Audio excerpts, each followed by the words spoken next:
อย่าได้อย่าตีกันไหนอย่าตีกันเด้อเอาพี่น้องเอ้ยเนาะมามื้อนี้ก็พากันแบกไม้แบกตอกพี่น้องเอ้ยกำลังเตรียมงานนะพี่น้องเนาะทางบ่าวนิวแล้วก็หุ้นส่วน3คนพี่น้องเอ้ยอันนี้ก็เป็นอาชีพไปอยู่ลูกหุ้นสิไปพากันตดสิกันอันยับไปพูนคือทางน้องนิ้วเนาะพี่น้องเลยอันส่วนทางบ่อเงาว่า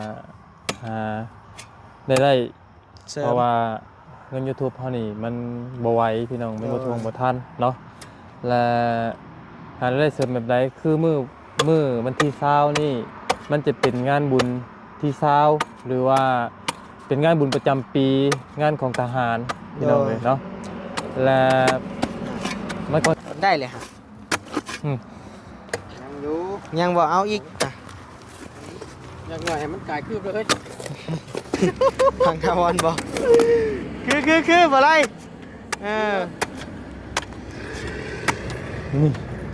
เอาเนาะโอเคทาง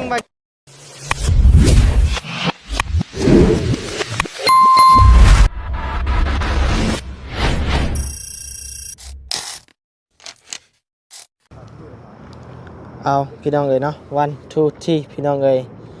ทางบ่าวนิวเนาะพี่น้องเนาะทางบ่าวไล่บ่าวเหย้าพี่น้องเอ้ยบ่าวตูนพี่น้องเอ้ยเนาะฝุ่นตาบูได้ดินี่ไปสิมูกะได้เสียบเลยนี่บ่เสียบบ่หลอดไฟได้หลอดไฟว่าเสียบมาเสียบมันบ่มีหูปักเสียบซ้ำบาทนี่เสียบเฮาบ่ตัวนั้นอย่าได้อย่าตีกันไหนอย่าตีกันเด้อเอาพี่น้องเอ้ยเนาะมามื้อนี้ก็พากันแบกไม้แบกตอกพี่น้องเอ้ยกำลังเตรียมงานนะพี่น้องเนาะทางบ่าวนิวแล้วก็หุ้นส่วน3คนพี่น้องเอ้ยอันนี้ก็เป็นอาชีพเก่าของบ่าวนิวเด้อพี่น้องเด้อเนาะที่ว่าเคยเฮ็ดมาหลายปีพี่น้องเอ้ยพี่ขาพี่ไอ้พี่ขาพี่รถบ่ได้อ้อมทางไหนนี่ยิงยาวรถคันนี้มาพี่เลยปึ๊บชุบหอดกกนั่นพี่น้องเอ้ยเอาพี่น้องเนาะทางบ่าวนิวก็ขอกราบทักทายสบายดีแล้วพ่อแม่พี่น้องหมดทุกคนฮะบ่และทางเข้าเด้นี่หลักแรกก็ต้องอยู่นี่หลักเธอต้องอยู่นี่หลักแรกแม่นปึ๊บอยู่นี่ไปเลยบาทนี่โดยไปเลยบาทนี่ละโดยขี่คือบ่ตายเย็ดกับสมุทรสบายดีเด้อเด้อสบายดีเด้อมาตุนเด้อสีนุ่มพี่น้องเลยรับตาแบบไม่ไปเลยเอาตีย่างบาดนี่ยังบ่จบอยู่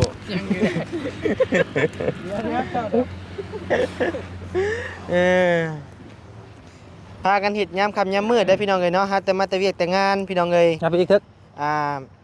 ช่วงนี้ก็เงินคำก็หายากแน่ก็เลยว่าพากันโอ้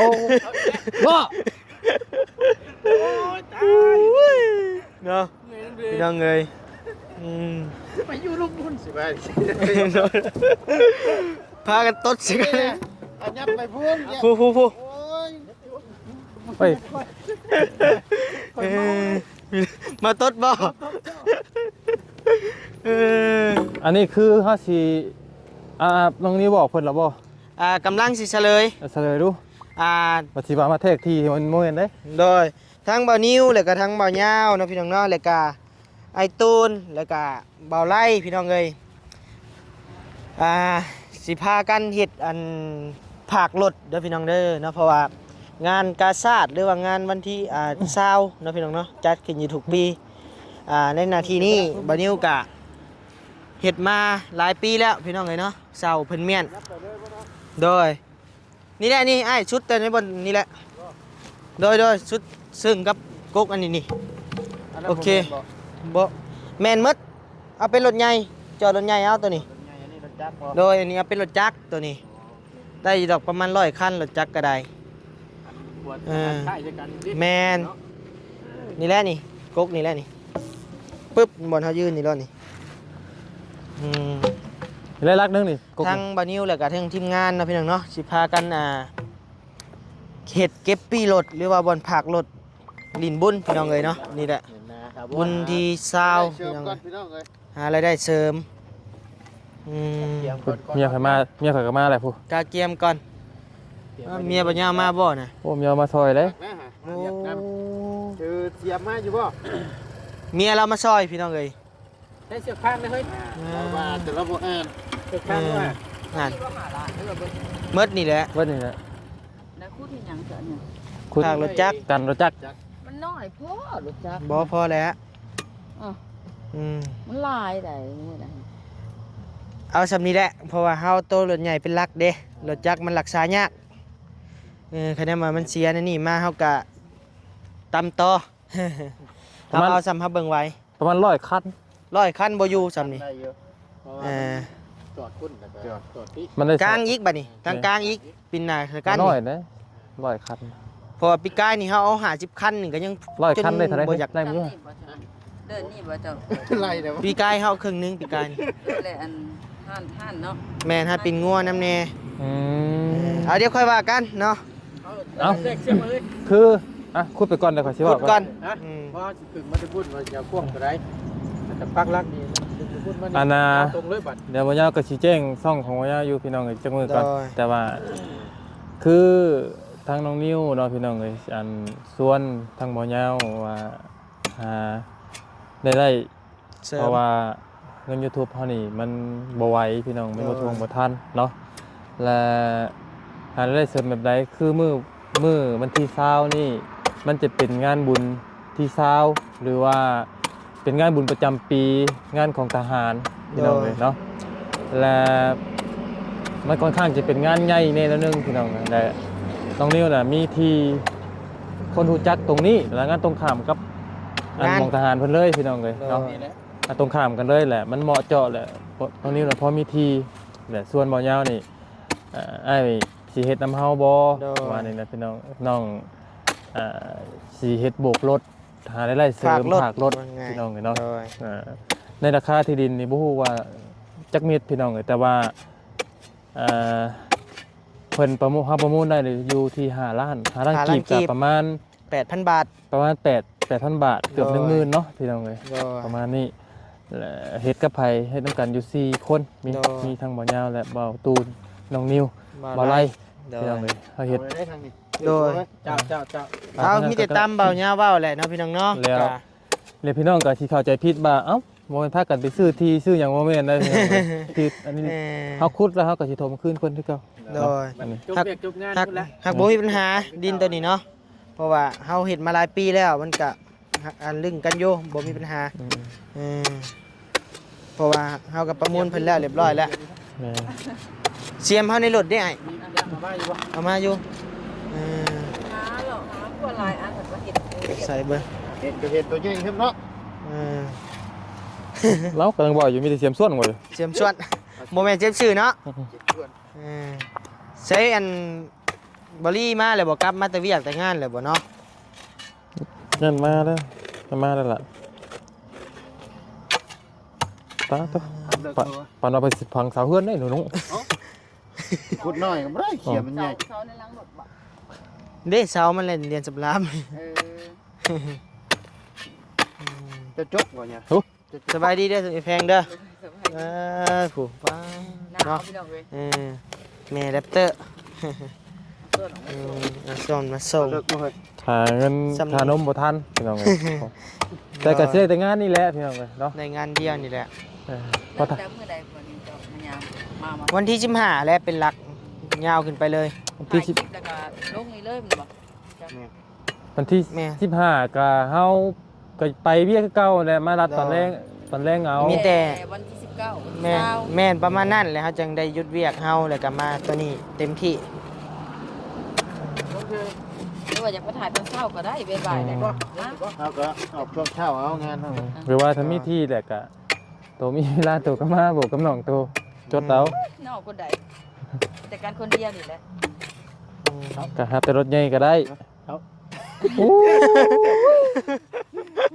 แต่ละอันเลย ขนมคนก็คือว่าแค่พี่80 90ไป เดือด เนาะ นึงเลยนะ ถึงว่าบ่แล้วมื้อนี้ร้อยทั้งร้อยบ่แล้ว แต่มัน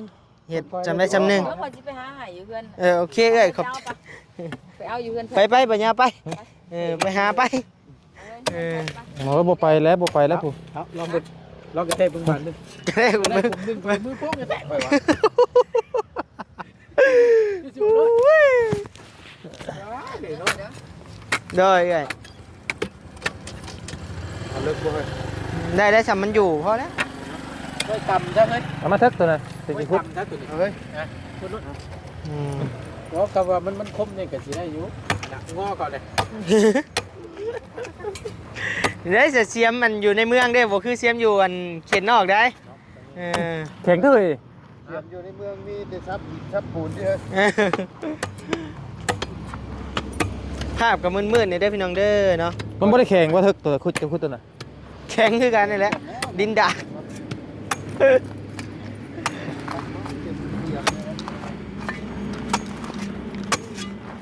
จะบ่ได้มากเลยครับโอ้ลูกโป้บ่ได้ครับทำลูกโป้ ว่าดอก เฮ้ย มันคือบ่ตรงเพิ่น ฮะอย่ามาแล้วบ่ตรงปานใดก็ได้นะ บ่ได้แล้วเฮาเอาต้นคูณน่ะ เป็นลัก อีกลักนึง แม่น นี่ดิเบิ่งที่ได้คันตรงอ๋อเนี่ยเบิ่งเนี่ย ใช่ เบิ่งตรงโอเค ตรงบ่ ได้แล้วดิวตาบ่ได้ ดิวตา นี่แหละเนาะยูทูบเบอร์มาเป็นอันพ่อค้าชาวขายติ ครั้งแรกได้ ครั้งแรกเลยบ่คือว่าเปิดประสบการณ์ใหม่ๆเนาะ เปิดประสบการณ์ใหม่ โดยบ่นิวพาเฮ็ดซ้ำบัดนี้ โอ้ เป็นได้นี่ นิวเพิ่นบอกนะพี่น้องกันได้กัน เออ ได้ก็ได้ ทึกๆเดี๋ยวนะ บ่ได้ก็ได้หวยรถเป็นเสียนะ แม่น เฮ็ดได้ก็ได้บ่ให้รถเป็นเสีย เอารถกลับมานี่ครับต้องจดทะเบียนรถน้ำน้อยๆเนาะ แม่นแล้ว เพิ่นเมื่อเนี่ยเพิ่นก็ยืนพี่ให้มันยืนยันว่าเป็นป้ายรถเจ้าบ่ โดย เท่ากับแม่นแล้วก็ปล่อยออก คะแนนบ่แม่นแล้วก็นั่งท่า นั่งตา จนรถหมดพู้นแหละ คุณแล้ว เอาเอกสารมายืนเบิ่งประมาณนั้น เอกสารก็ได้ แม่น เพื่อข่อยก็เคย แม่นเอกสารก็ได้ บ่ได้เฮียหาบ่เห็น เต้นคักโพดบ่เต้นคักบ่ อยู่อันพุ่นนะอยู่นะอยู่สวรรค์ โดย ก็ เอกสารก็ได้ เอาเอกสารยืนยันเนาะได้ก็ ใบซื้อขาย เจ้าเคยเฮ็ดเฮียหรือว่าเจ้าเคยไอ้โบกรถนี่ ข่อยเฮ็ดเฮีย เดี๋ยวว่าจะเคยเฮ็ดนี่ ให้เมียวะ ด่าอยู่บ่บ่เนี่ย อ้อนเด้ออ้อนได้เท่า ใช้เบิ่งอย่าวางเท้า เอาชื่อไปนั่นผู้บ่น่ะเบิ่งสิเล็งซอย ได้แล้วเป็นอย่างเนาะเฮาบ่ได้เอาไม้ตอกเฮาเอาเสื้อเกี่ยวไว้ไงก็ได้ เอาไม้ตอกจักเครื่องหนึงนะเส้นหนึง โอ้ไปตอกเบิดนี่ก็บ่แห้งนะ เห็นบ่เฮ็ด ตอก คัก จัก อะ เส้นหนึงเส้นหนึงไป ตอกจักกล้าว่าเพิ่นตำหมอกบ่ได้นะ แม่นคือว่าออกยากแน่น้อยหนึง ถ้ามาไล่กันให้เพิ่นยุกเอากับเมียเพิ่นนะ อันนี้ก็นี่รถใหญ่พี่น้องเอ้ยเนาะระหว่างนี้แล้วก็อ้อมไปพุ่นละพี่น้องเอ้ยเนาะเป็นสถานที่ประมาณเอ้า100 เมตรนี่100 เมตรคูณ80 เมตรนี่แหละพี่น้องเอ้ยเนาะกว้างเติบอยู่ได้รถใหญ่บรรจุได้กับประมาณระดับ100กว่าคัน200พุ่นแหละพี่น้องเอ้ย รถใหญ่บ่ แม่นเพราะว่าทั้งเลนกลางเนี่ยปิ่นหน้าปิ่นก้นใส่กันอีกได้ ใช้ข่อยคุดเรียวข่อยไล่กลุ่มนึง บ่ตัวนั้นมันอ่อนกว่าข่อยเบิ่งครั้งละ โอ้ยกันนะ โอ้มันเพิ่นใส่ถุงมือ อ่ะ เอาข่อยใช้ถุงมือ บ่ยานะ พี่น้องเอ้ยเปลี่ยนอาชีพใหม่ก็เชิงว่าบ่เปลี่ยนเนาะพี่น้องเนาะเป็นอาชีพเสริมเพิ่มเดี๋ยวว่าช่วงนี้กับ YouTube มันกับโฆษณากับบ่ค่อยหลายก็เลยว่ามีโอกาสทางนี้มากก็สิมาคั่วทางนี้อีกก่อนจักเล็กจักน้อยพี่น้องเอ้ยพอได้การปรุงน้ำมันแต่บ่นิ้วน่ะเฮ็ดตั้งแต่พุ่นแหละ ตั้งแต่วันนี้ออกขายเครื่องงานบุญพุ่นแหละหันปลาโป่งพุ่นแหละ ทั้งนั้น พี่ บ่ น้องเลย ทำเธอทั้งนั้นแล้วเรียมทั้งนั้นน่ะเด้อเพราะว่าเรียมตัวนี้บ่มี เรื่องนี่ ปรึกษาเรื่องเสียมบ่ใช่เบิ่งเสียม จะบ่ได้ไง เสียมบ่นี้พี่น้องเลย ก็มันเป็นเรื่องเดียวกันสิได้อยู่ เชียมกา ที่นี่ข่อยใช้ลงมาจากรถข่อยใช้เชือกจนทำโตข่อยเริ่มถอดแล้ว ฮอดบ่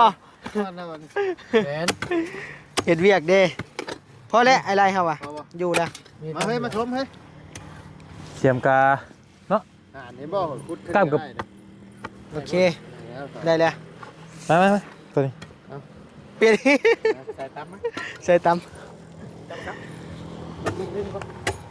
โอ้ยนอนหนึงตัวนี้ เดี๋ยววันมื้ออื่นเฮาก็เอาผ้ามาพันกกไม้ทิ่มมัด ตรงกันตรงมันหน่อยนี่ต้นไม้นี่พันทิ่มเลยบ่ แม่นอันกกนี่บ่พันก็ได้เพราะว่าเฮาเฮ็ดเป็นหลักพันแต่แถวนี้แหละกกน้อยนะตัวใดมันเกะกะเฮาพันทิ่มมาโลด จะเป็นเนาะ แม่นจักแปลน มันขี่ได้ก็ได้เลย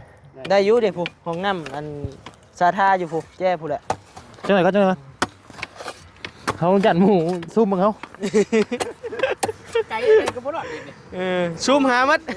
ดึงไว้เด้อเนาะ แล้วเดี๋ยวเก่านี่นะช่วยหาอยู่ ซูมหาอยู่ป่าเฮือนน้องอึ่งงงางไง แรงบ่ เออ พุดออกมาเพราะว่าอยู่แคมทางอยู่ อืม โยเนาะหมูชูบเนาะ หนีเป็นคือกันได้ติ มีกันได้ไรพี่น้องไอ้นี่ ทำบ่ให้เขาแต่ว่าเขาขุดเลยทำบ่ได้ให้เขาแต่ว่า อายังให้ยัง เขาขุดนี่นะ บ่หายโอ้ยเฮาลมกันหมดเรียบร้อยแล้ว เพราะฉะนั้นว่าหมอยขุดเนาะ บ่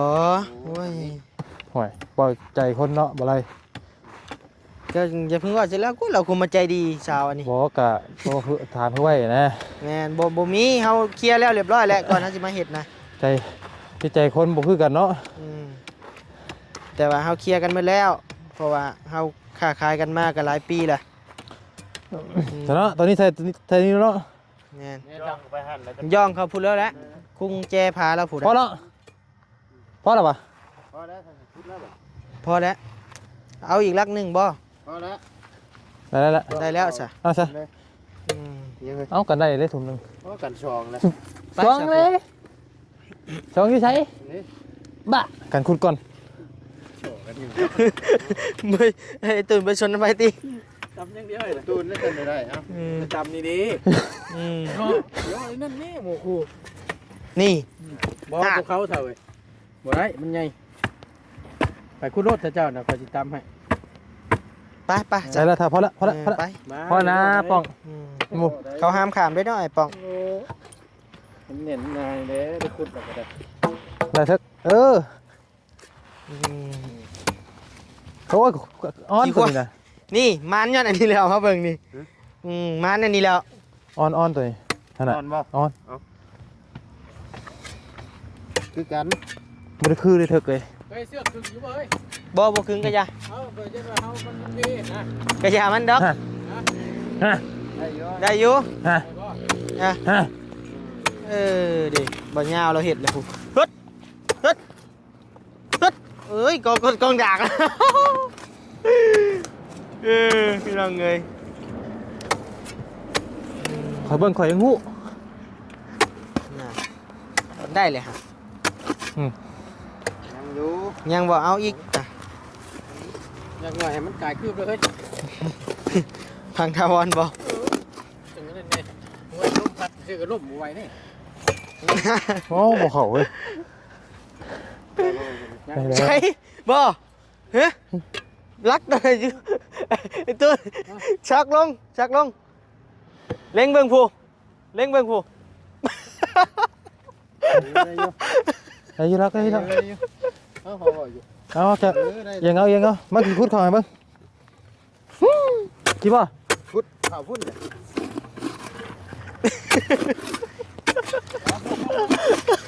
บ่ได้ หมูย่อแค่ไหนเขาคุดทำไมมา ได้ ได้แล้วโอ้ น้องเนียมว่าใหม่ก็ได้ ฮะ ว่าเจ้ามายืนอยู่นี่ตรงใดก็เนียมไปว่าวางเครื่องบนใด เพิ่น ได้ นะ เพิ่นเฮ็ดเพิ่นแดมรักมาตอกนะจึ๊บเอารถเอาลักใหญ่เยอะโอ้มาทาน มาทานเด้ได้อยู่ได้อยู่ พี่จะมาเล่งสิ ได้อยู่ ตามจ้ะ บ่ซื้อไปได้ก็ได้นะ เดี๋ยวนะ ไปนี่ ไป เร่งอีกแล้วก็เร่งเป็นอยู่นะ ไป เล่งตัว เด็กกี้ยิงหนูวัดตายไม่ได้ตัวแล้วเห็นไหม งาน ยังมันสิเวอร์คือปึกเลยนะ เดี๋ยวนั้นมันเป็นเนาะ โอ้ยอ่อนแล้วเฮ้ย คือบ่ไรเออ